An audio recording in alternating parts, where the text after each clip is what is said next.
Hey Freezer Gang, we're here with another reaction video.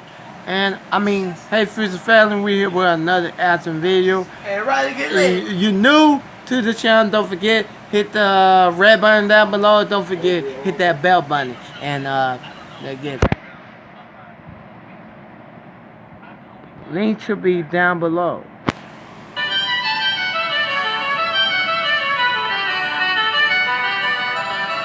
Hey kids, as we all know, the evolution of species is an incredible process, driven by little more than the random chance that certain mutations may happen to provide a practical advantage in a creature's environment. And as a result, there's a lot of things out there that look super dumb once you strip back a few layers. Here's the top 10 worst animal skeletons of all time. So first and foremost, I'd like to settle a little debate I've been seeing floating around the past few weeks. Yes, penguins do, in fact, have knees. But in order to hide full-grown legs into one plump cylinder, you gotta have a little skeletal trickery on your side. You guys ever do wall sits in gym class or elsewhere? One of the most torturous exercises out there. I now feel even worse for penguins, because not only did they have to deal with living in a frigid black and white hellscape, the most hostile environment known to man, second only to the vacuum of space, all the while constantly pursued by ravenous, bloodthirsty sea dogs, but they're also secretly doing wall sits their entire life. Quick side note, in Mandarin, the word for penguin consists of the characters for business goose, which is fucking hilarious. Like one day a goose put on a suit and said, "Today it is time to make a name for myself, honk." This next guy is known as Parsons chameleon,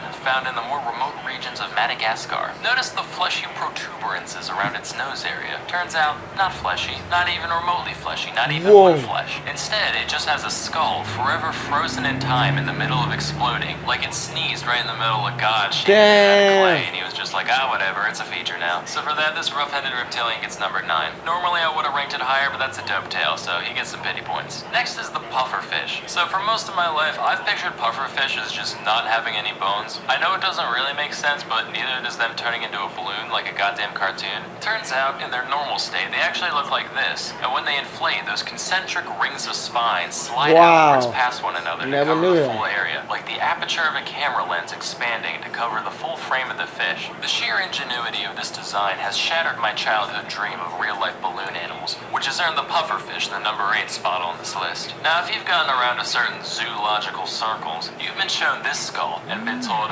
yes, that comes from the dwarf elephant. Oh, you've never seen one? That's because, they're extinct. And that thing in the middle? Yes, nothing more than the nose hole to which the trunk connects. However, if you're a rational, free-thinking adult like me, you can look past the lies spoon-fed to you by Nat Geo and other liberal media outlets and see this for what it is.